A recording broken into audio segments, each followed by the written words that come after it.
Hello again, Pats, pals, and Foxborough friends. It is my distinct pleasure, as it seems to be every couple of months or so, to welcome back someone who so proudly lives off the grid and maintains next to no digital footprint. Yet every now and again, when he needs to reach the masses and the mass holes, he gives us a shout and says, I got something fun going on. Guys, let's talk some football and throw me a promotional bone. Six Rings and Football Things, and everyone at WEEI is more than happy to welcome back the bear in the room, the original mustache, an innovator, a great thinker, a Super Bowl champion, an educator, a philanthropist, and a hero. The one and the only, the Matt Light of the Matt Light Foundation himself. Mr. 72 is in the house. Big Matty, how are you, kid? Buddy, I am good. And listen, I say this with all sincerity. If I'm going to come out of the woodwork, it's always going to be for you, my friend. Always have a great time. I absolutely love it. And one of the things that people need to appreciate, or I hope that they, as they travel along, if they haven't, if Pats Nation hasn't steered too much into resignation, as I like to say these days, because it's been such a tough season, if they're following along in our joyous little community here, they'll remember the many appearances that you've made. And we have gone from Matt Light, fresh from the slaughterhouse.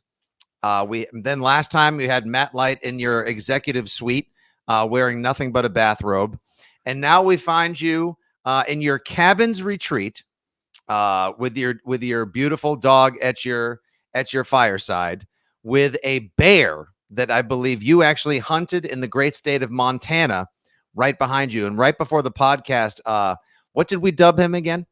Yeah, that's number 54. That's Urlacher. I think that's what we said. By the way, I have to say, unbelievable attire that you're sporting today. I mean, I don't know if this is like, well, it's clearly on the mindset of Patriot Nation. It has been painful, but it has been incredibly painful. Yes, it does make for a great shirt. So yeah. I just want to acknowledge that you're styling. Shout out to a regular, a follower and fan of Six Rings, Scotty DePasqua, who just made these on a whim because he thought it'd be funny. He sent me one, and I thought, you know what? No better place to debut it with a man who has no filter, tells no lies, and is full of nothing but vim, vigor, and of course the truth. The one and only Matt Light. Matt, I know you got some awesome promotions that we want to attend, that we want to address. So let's start with the positives before we get into the great to the morass, the sea of unfortunate and negative that has been the Patriots season. And I hope Urlacher behind you, who really was never the same. I mean, you were there, by the way, personally in 2006 when Brady juked Urlacher. What happened when you guys got back in the hug? Here's just one of those little small diatribes and asides, if I may. I think listeners would love to know. Did you guys say, like, holy shit, Tom, did you just put the moves on Urlacher? Like, he left, like, that's one of the all-time non-championship level highlights from Brady's run. And I think you're 11 years in Foxborough as well. Hey, look, in real time, I'm not sure how many of us actually saw it. You know, it's first flying, you got your responsibilities, but I can tell you this much. When we got in the film room for film study on Monday, it was hysterical. I'm talking. You guys must have been. Oh, we wore it out, man. I mean, I'm talking. You talk about look in football when you're doing film study, you rewind and go over stuff 5 billion times. It's annoying. Not for that one. I honestly think that he was so off balance.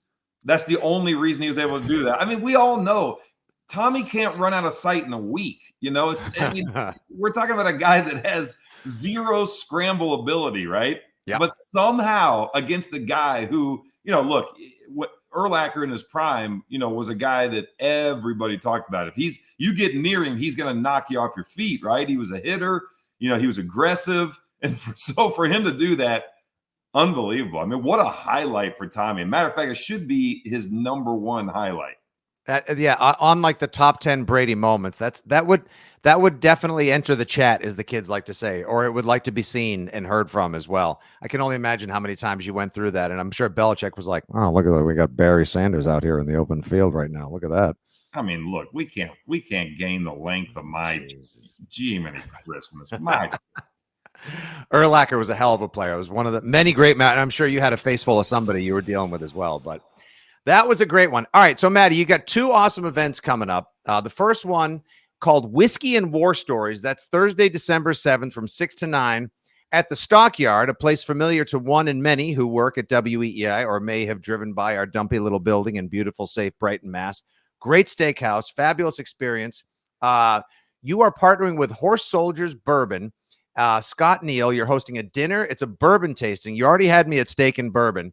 But Scott is a former Green Beret who's got some stories that you're going to share. Tell me a little bit about this one first off. Yeah, look, I would encourage anybody go watch 12 Strong, and that chronicles the story of the first of our soldiers, our special operators, to drop into the Middle East right after 9/11, right? Mm-hmm. And these guys literally were riding on horseback with the Mujahideen army. It's an amazing story. You talk about heroes, you talk about people that inspire, you talk about sacrifice and what that truly represents through the eyes of those that have served this country at the highest level. We're not talking about the just regular infantry, the regular military members. And I'm not degrading them either. But there is a clear difference between them and our special operations community. The mindset. I mean, Scotty Neal, for example, was a breacher. First guy in the room. You want to talk about a set of nuts on a guy? I mean, that's insane to me. His stories are incredible. The people he served with, the missions they accomplished, what they did for our country.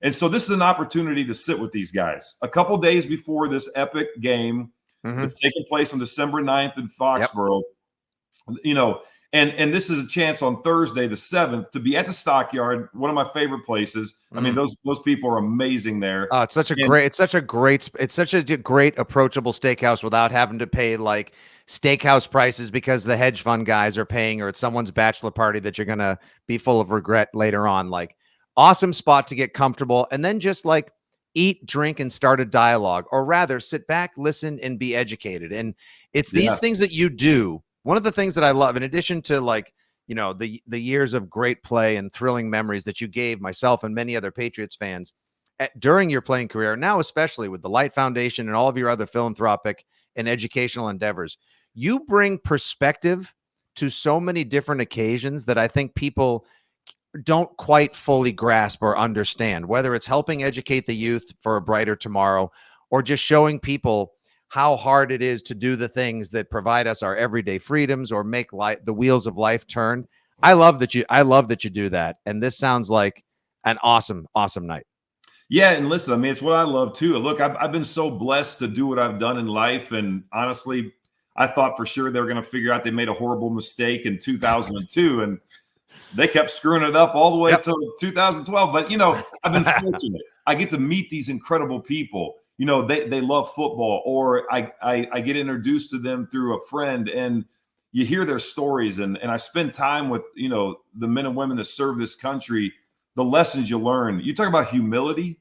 You talk about sacrifice, hard work, pushing through the pain, all those lessons that, we got a little bit of that on the field, but nothing to the degree of what these guys have done, these men and women. And so we're going to have fun telling these stories. They're going to tell the stories. I'm going to sit back, moderate a little bit, engage a little bit, but really soak in some great stories, some great whiskey pairings. And, look, the money's going to support the Light Foundation. And again, look at these guys. They serve their country, they sacrifice, and now they're making an impact in so many different organizations across this country. So it's going to be a lot of fun there at the Stockyard.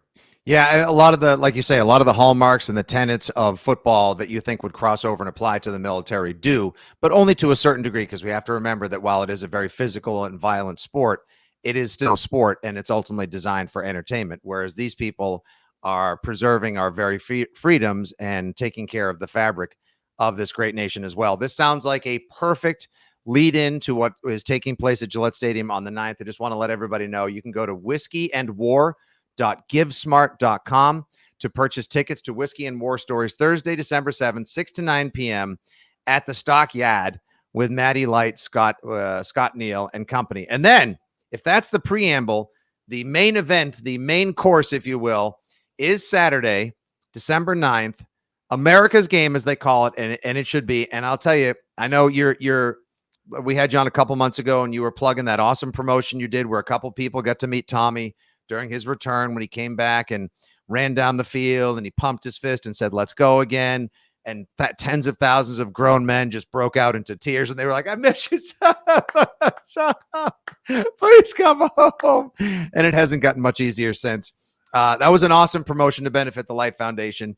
But if anyone has, and I know tickets are very expensive to this game, but if anyone knows someone who said, "Hey, I got an extra for the Army Navy game," or if you've thought about going, I cannot recommend going enough. The Army Navy game is one of the great sporting experiences in America. The pride, the patriotism, the camaraderie, the togetherness of this event is absolutely unparalleled. And I'll also point out that in the years that I spent working for CBS Sports Network doing my tailgating show, Maddie, I got to go and cover the tailgate a couple of times. Some of these guys that used to like keep a hot pot and feed everybody in the field, they can cook. Like you're going to eat and drink real well if you meander about some of the lots at America's game. Who knew that an MRE could be that tasty? You know, I mean, it's just it's phenomenal. You know, Fitzy, I thought MRE in your world stood for Matt's ready to eat. Every second of every day, by the way. All right, that's a fact.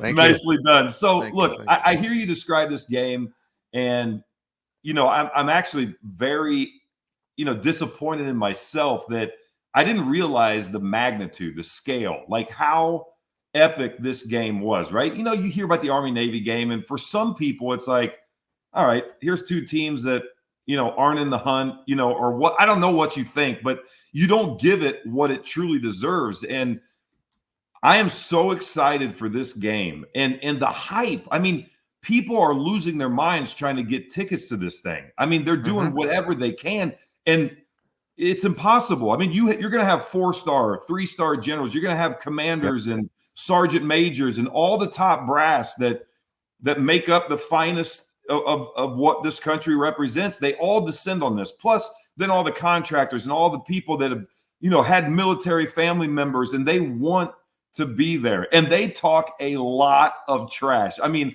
I'm hanging out with the Army guys for the most part, Scotty and you know, the Green Berets and the guys that he brings to the table. And, you know, these guys are literally chomping at the bit for this game. They love it. It's intense. And so, you know, look, we wanted to, I don't want to say capitalize, but we wanted to provide an opportunity that could do two things: get people a seat in fine fashion and raise money for the foundation. So we've got a suite, and we're going to open this suite up. We've got 12 packages that we're selling, 2 tickets each, plus the biggest tailgate in Foxborough that day. You're going to have exclusive access to. There's going to be generals. There's going to be special operators. There will be food like you can't imagine, enough whiskey to drown the man.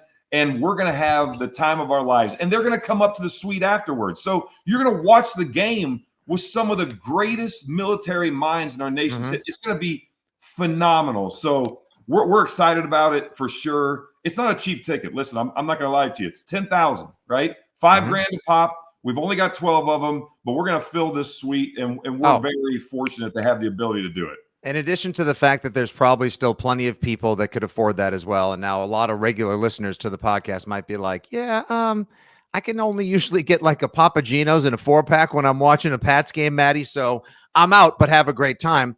For the people that can afford this, for people who want to gift someone an experience of a lifetime, or someone who's just like, you know what, YOLO, blanket, I'm going to get after it. And I'm going to meet Matt and some of these guys. I'm going to take this day. It's a big expense, but it's also going to be an unforgettable memory. And I'm telling you, it is. You just, when you see everyone dressed and the marching and the flyovers and the singing, you know, there's that old reputation that the game carries. Growing up a football fan, when football was always on the TV in my house, the Army-Navy game meant all the basic football games of college football were over. And this is the last game before you would sit through the month of sadness until bowl season began. Well, now bowl season begins immediately, and there's 900 of them, and only 895 of them don't count. The teams have gotten better. It's not just 2 old teams on a lousy TV running the wishbone. It's actually a very entertaining, competitive game. And on top of it, the food, the drink, like you said, knowing that you'll also be contributing to the Light Foundation, You do not want to miss this. So once again, it's Matt Light's epic tailgate party for America's game. It's armynavy.givesmart.com. That's armynavy.givesmart.com to get tickets, support America, and have, honestly, a football watch and tailgate of a lifetime. And if you want to make it real easy, just go to mattlight72.com. The pop-up will come up with both those on there, and check it out. So Whiskey War Stories, Army-Navy game, celebrating America, and I'm excited, man. But, look, to your shirt side, right? Yeah. I keep seeing this painful, and I just got to say, as we transition here, painful is probably the right word. But I do still have hope, Fitzy. I know I sometimes am the doomsday guy. I talk about how the rule changes have changed the game forever since the 2011 CBA, and they did. I've talked ad nauseum about how guys prepare or the lack thereof, the rules of engagement. They hit less in an entire season today than we did in just the preseason. Think about that for a second. How can you possibly expect your starters to go out there and execute at a high level, not create, all these mental errors, not be able to execute some of the basics, right? Lining up on sides, all this stuff. How do you expect them to function at a high level, the way that we are used to seeing them, when they cannot practice it? And look, football is a game of repetition. We practice. We have a walkthrough to get ready for the walkthrough before the actual practice. I mean, It's insane how much you do things. And you're asking these guys to do that. And I said starters. How do you expect them? What do you think happens when the starter gets hurt, which is happening at an unbelievable rate today? Your backup, who hasn't seen a rep under like full football speed all year, now he's going to go out and you're going to expect great things out of them? Come on, man. We're putting these guys in terrible positions. We're putting these coaches in impossible situations because course correction is really not a real thing today, right? Like, you want to make changes midstream, good luck. It's not easy, never has been. Today, it's almost impossible. Yeah, before I'm so glad you approached this sort of like NFL wide and league wide first before we get into it. Just a couple small details of why you think things have gone south the way they have in Foxborough this season. I, for one, think this season, if I can be completely blunt, sucks. And I'm not just talking about what we're seeing with the 2-7 Patriots. Yeah. I think that, the easy line could be like, oh, the NFL's drunk this year. Just like, it's just one of those years. It's kind of wonky, Oh, you're just sad because of the Patriots. Oh, there's no front runner, so there's not a great narrative. I just think the quality of gameplay league-wide this year, and it could be to the fact that there's not been great quarterback play. It could be because of the rule changes. It could be because it is a giant slap and tickle, and then it's supposed to turn into car crashes. It's just it's beyond wonky. Like there's no fluidity to it. Like I almost don't recognize it half the time. I dare you to show me on the first half of the season what the great game was, where two teams played at an extremely high level. There were minimal penalties, high execution, highlights galore. It just hasn't happened yet. And I don't even know, like, if we have to just be ready to have lousy first halves of the season and then entertaining second halves and postseasons, because it's been garbage thus far.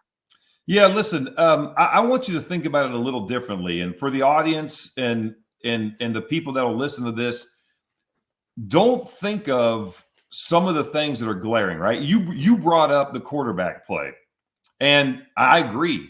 If you want to look at it just at glance, or just as a fan, right, and you want to evaluate it, you say, man, where are the Peyton Mannings? Where are the Tom Brady's? Or where are the Drew Breeses, or even the Eli Mannings, right? Like what happened to these guys? I mean, they're not coming out of college like, as polished as they used to. Like, what exactly is happening? And I would ask you to say to yourself, if you took the same, and I firmly believe this, if you took the same quarterbacks that are starters today in the National Football League and you brought them back to the pre-CBA, 2011 CBA, and you put them on these teams, I think you see a big difference. Maybe not, definitely not in all of them, but you're going to see a big difference. And why? Again, broken record, you had offensive linemen who could practice their craft, who could get ready. So if these guys are executing at a higher level in front of the quarterback, don't you believe that you would see better play out of these same exact guys? Yes. The answer is yes. And it's not just in pass protection. Look, the best offenses we had were really rooted in a ground game. And the numbers might not say that, but I promise you that when we rushed the ball 25 times or more, the odds that we won the game were probably close to 90%, right? I mean, it's astonishing. So there's so many little nuances, there's so many little aspects of an offense that make it happen. It's not always what you think, but it always starts with having an offensive line that can go out there and consistently execute. And you don't have that today. And I believe that that's why you see quarterbacks who aren't what we expect or what we've come to know about the National Football League. But it is the reality now. Oh, for sure. When I think back to some of the one of the things that aggravated me the most on Sunday was Ramondre Stevenson has his longest run to date, a 64-yard touchdown against Washington. Then he has 8 more carries the rest of the game. And I was only 8 for 23 yards. But the fact that he's having a down season, Zeke can't find any room to run. Don't even get me started. That has been the bell I've been ringing and the red flag I've been waving since March. The line stinks. The line needs help. That's where it all begins and ends.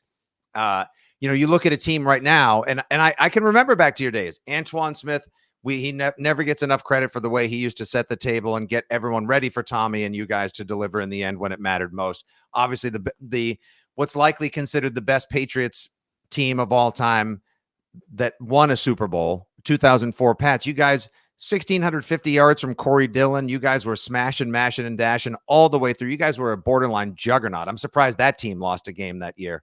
But Monday night with Miami happens sometimes. But like, here's a team, for example, this year, a team that's surprising people. Now they're only 4-5, but their rookie quarterback is balling out, CJ Stroud, and everyone's saying, look at this guy's crushing it against Mac and Bryce Young. Whatever. Want to know a little secret? The Houston Texans have invested extremely heavily in their offensive line, and they're reaping the benefits of it. Like, the kid is able to take the time to find a bunch of unnamed receivers and execute offense at a high level. These are the things that people are sleeping on in the NFL now, Matt. And I think lots of teams, including sadly our 2-7 Patriots, are paying the price for it right now. Well, and listen, let's also not,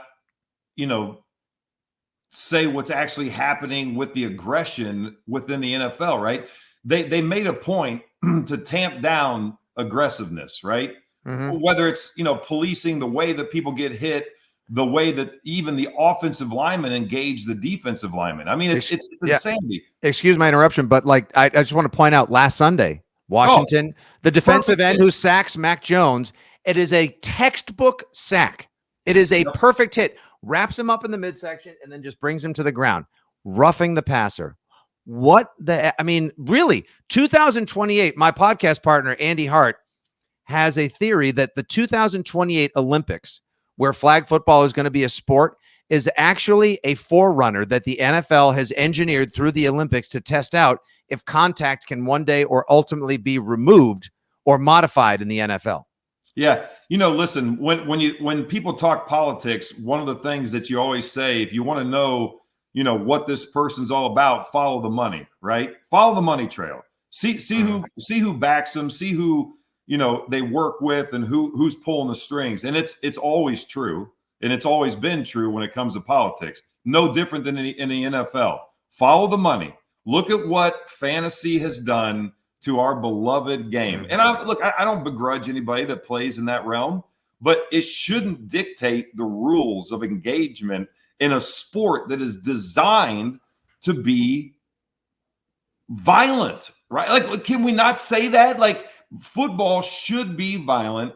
It's the way it's created. It's why we put pads on. It's why we work out. And honestly, it's the only reason I play the game. I never went to jail when I got off the field. I came close one time, but I never went to jail. I loved getting in a fight, a street fight, but I always got in trouble. I did a lot of community service, I had to paint park benches as a kid in my hometown. I had to watch people going to my church where my mother was the choir director while I'm doing community service. And by the way, I wasn't wearing an orange jumpsuit, but they all knew why I was out there. Okay. Mm-hmm. So football's violent. It should be violent. When it was violent, it made a lot more sense and it was a lot more enjoyable, but it's controlled violence, right? I don't ever advocate for guys going out there trying to hurt somebody. No, I don't want Andre Johnson versus Cortland Finnegan, where guys are pulling off helmets and literally starting a brawl in the middle of the field. But it's like Nate Ebner was kind enough to join us in the Putnam Club for our pregame talk show last week, and we talked a lot about how in rugby you've got great form. It's a very violent sport. It's super physical. Yet somehow these guys are able to absolutely mash each other for 2 hours. And then at the end, it's like, great game, mate. And they all go out for pints. Yeah. And now in the NFL, you can't touch each other. You have to, everyone's enemies. It's all vitriolic. And it's just. Fitzy, you know what the answer is, man? And this just hit me. If we can somehow convince the guys at DraftKings to come up with a fantasy stat on how many people get laid out, or I mean, that's probably the wrong way to say it, but clean hits, big hits and all that stuff, it'll take it to a whole nother level. It's the only way. Again, follow the money, look at why the rule changes have happened, look at where they went. I mean, hey, look, go back to 2010. We're not going to give you a 17th game. We're not playing that. There's too many hits. These guys are getting beat up. They're breaking. Fast forward to today, they got the 17th game. The rate of injury is worse than it's ever been, but yet somehow it was okay. Well, why was it okay? Oh, because we were told that we don't hit anymore, and they don't hit anymore, but it hasn't improved the reason why they didn't, want to hit anymore, right? So It's so convoluted. It's hard for people to understand it, but I lived it. I was there. I was there when we played real football. I was there when we signed the new CBA. And I knew at the time we signed it that something wasn't right. Well, look, the reason that we took this path was to get the 17th game. And they got it now. Can we now go back to playing real football? I mean, that'd be nice. It makes sense, actually. The 2011 season, your last in the NFL, one that will always be remembered for sticking in many Pats fans' craws, because you absolutely should have won that game. And I'll curse the name Bernard Pollard for rolling up on Gronk's ankle in the AFC Championship as well. You had one of your best games as a pro, dealing with the Giants line, getting revenge against them for 2007. And they fumbled 3 times. The breaks didn't go your way, but now I understand why you made the decision to leave at the top of your game as opposed to continue playing to diminishing returns. Matty, real quick, I know we got you for another couple minutes. Real quick, I just want to ask you about 3 people in particular. Real quick, what the hell do you think happened? What happened with Josh in Vegas, and why did his second tenure as a head coach in the NFL so eerily mirror his first? You would have thought he would have learned from the experience in Denver and the humbling that would have come with that. Instead, it's almost the exact same amount of time. He had starting quarterback and elite wide receiver issues all over again. And there you see those guys acting a fool, dancing and smoking cigars after beating a disabled Giants squad last Sunday like they had just won a Super Bowl. What do you think happened? Yeah, listen, there's, first of all, as you know, as the world knows, an NFL coaching job, one of the toughest things on earth, right? Mm-hmm. Fans are fickle at times. Ownership can be very confrontational in terms of, how they interact, with the coaching staff and the players. So not an easy thing to do, period. End of story. I think Josh is a great assistant coach. And that it factor, right? And when I say it factor, I'm talking about the ability to communicate with a wide swath of individuals, right? That's a really strong skill set. Look at, now, some people would laugh and say like, oh, Bill Belichick? Does he have the Bill? I'm like, no, well, Bill's very unique. He has his way and he never, ever falters. So you can't call BS on it because it is him, it is real, and you'll learn to respect that. But take some other guys. Look at some of these characters who have been head coaches and think about their ability to communicate with the fans, with ownership, with players. It's a unique skill set, and they weren't necessarily the best X's and O's guys. Bill's the best X's and O's guys, but he even cut his teeth under some of the better voices and communicators as head coaches. And that's a very important skill set to have. You have to be diplomatic. You got to understand when to push the buttons and when not to. It's a psychological game, right? You're dealing with a whole bunch of people from a lot of different backgrounds, some of which don't really give a damn about you, period, but you still have to lead them. And that leadership ability, that it factor is crucial to being a head coach, especially in the early years. You know, you can get away with a lot of stuff later on, but in the early years, and this isn't a knock on him, I just don't think he has that aspect of his game to be the head coach. Great assistant coach, but I don't think the head coaching realm is for him. Yeah, I mean, great offensive mind, obviously, schematic guy and all that jazz. It just doesn't seem he lacks that it factor, and that's great insight on that. And let's just roll right into Bill and the trouble that he's having this year, because now there's all these stories. I mean, I'm sure you probably read it or heard about it this week and thought, "Holy smokes, you got to be kidding me! Is this reality? Like, am I in the upside down?" There are these stories and rumors of if the Patriots falter in Germany, and it probably is the best week for the Pats to be in Germany because they'll get a lot more love in Frankfurt than they'll get in Foxborough this weekend. They have a huge fan base over there. They're dying for some American football. I don't know what kind of quality product they're going to get over there this weekend, Maddie, but if the Pats, by chance, should get beaten, embarrassed, smoked, or boat raced by the Colts, and the Colts are playing pretty good football these days, then there's a chance that there could be the swinging of the bye week axe, that the guillotine may drop on Bill Belichick midseason, which is just like unthinkable. So what do you say to that? What do you say to the idea that Belichick could possibly be coaching for his job? And how do you think he's struggled this season? Like, what's the disconnect? Well, I think the disconnect has been kind of the same over the last number of years, right? It's hard for Bill to relate to these guys that are coming in today. It's hard for me. I've never wanted to coach, but I do love working with young people, and I actually like when people are willing to learn, right? So maybe I'm speaking out of both sides of my mouth, but Bill, I just don't think he can relate to these guys the way he needs to, and he didn't really have to in the past, but he always had a Scott Pioli or somebody, director of player personnel, coaching staff people, the Ivan Fears, the Dante Scarnecchias, the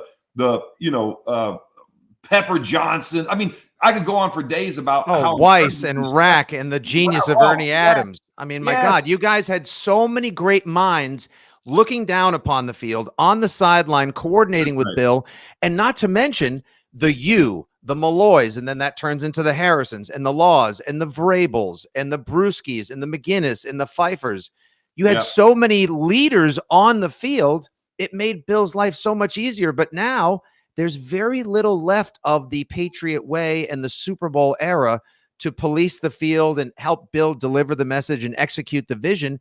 And I feel like it's all just starting to seemingly sour. We were willing to sacrifice our own, brand, so to speak. I mean, these kids coming in today, they are so focused on their brand, selling their merch or doing their thing, creating opportunities off the field. And that's not the Patriot way. It never has been, never will be. And so, look, I think the struggles are the kind of people that are coming in, and he just can't. He can't. I mean, and by the way, again, the 2011 CBA was the biggest nightmare. It's the kryptonite for Bill Belichick. He was able to condition us into great playing by literally putting us out there over and over and over again. They took all that away from him. The only thing he can do now, and he does it at a higher level than probably all of them, is he can get him in a film room and he can break down film and he can educate through film. But that only takes you so far. All the rest of it is null and void. It doesn't exist anymore. So he's going to struggle with that. He's going to need to get a lot of help. And by the way, they're not growing like coaches like we had back in the day on the coaching tree anymore either. You know what these coaches do? They all bicker and battle for jockey for position and hierarchy and pay scale and all that. They're so cutthroat in the National Football League. And I heard that directly from a guy that I played, not with, but during the same time, who became a head coach last season and who may have been head coach in the team they're playing this weekend. So I promise you, the culture has changed. The ability to truly sacrifice and give up. Maybe people don't realize what it means. If you're a young person, to sacrifice means you're willing to give up things that you want for the betterment of others. All right. Just in case there's like a weird disconnect there. And so, yeah, he's going to struggle, man. And by the way, do I think they're going to fire Bill? I think it'd be the dumbest thing in the world to do, at this point in the season. I mean, come on. I mean, you got to have more respect than that. I think it's crazy to believe that could happen. But it is the NFL. Yeah. You think he's the? Yeah. I'll let you out on this one. Do you think he's the right guy for the job next year? I mean, I kind of gleaned from your answer maybe what you're thinking in terms of maybe it's time for a sea change, or maybe it's time for a fresh voice in the room as well. But do you think it would be time maybe to move on next year? And if you were on this team right now, would you be willing to go to the mattresses per se for someone who's a bit of a different egg himself in Mac Jones? Well, the Mac Jones thing, it's hard for me to comment on it. You only see what you see, right? And I think when you're a coach, you clearly see so much more, so many more in the interactions. I'm old school, man. I'm more worried about his character, as an individual versus how well he can throw the ball. Give me somebody with great character and some ability, and I can work with that. I can win with that. I know it because we did it, right? I mean, I was not a great player. I mean, when I got here, I was not a great player. I became a better player over time because it meant something to me, right? It really meant something to me. I don't know how much the game means to a lot of these players today. And I don't know how much it means to all these guys that are in that locker room in New England either. I know there's been some bickering. I know there's been some back and forth with these guys. There always is, but it's different now, right? So, in terms of Bill, the better question is, if not Bill, then who?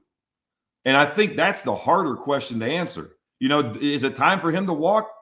Again, I'm not in there. I don't know all the little things, the relationships, the back and forths, the ups and downs of, how things go on a daily basis. Is it toxic? Is it not toxic? Is it fixable? There's a lot of questions there. Bill's the best coach in the history of the game. I believe that firmly. So if you're going to walk away from that, who is it? It's a great question. That's a great cliffhanger to leave him on, and I love that line about how you arrived a good player, but you became a better player and a better man because of the experience. And if people aren't willing to open themselves up to the sacrifice necessary to go through a similar experience like you had, if they are just focused on their highlights, their IG, their brand, like you said, then maybe it is time for a sea change. I don't know who that person is. It makes Sunday's game and subsequently really everything about the remainder of this season so fascinating. I don't think you'll ever see a more fascinating 2-7 team in the NFL than these New England Patriots. I'm not going to miss a moment. I'm sure you won't as well. And we appreciate all your wisdom and your perspective and analysis here today, Maddie. Once again, if you would like to learn and attend the Whiskey and War Stories, that's Thursday, December 7th, 6 to 9 at the Stockyard in Brighton. That's whiskeyandwar.givesmart.com. The America's Game package, 12 VIP tickets to the suite with Maddie, the generals, the tailgate, the sweet food, the whiskey, all that, and then some.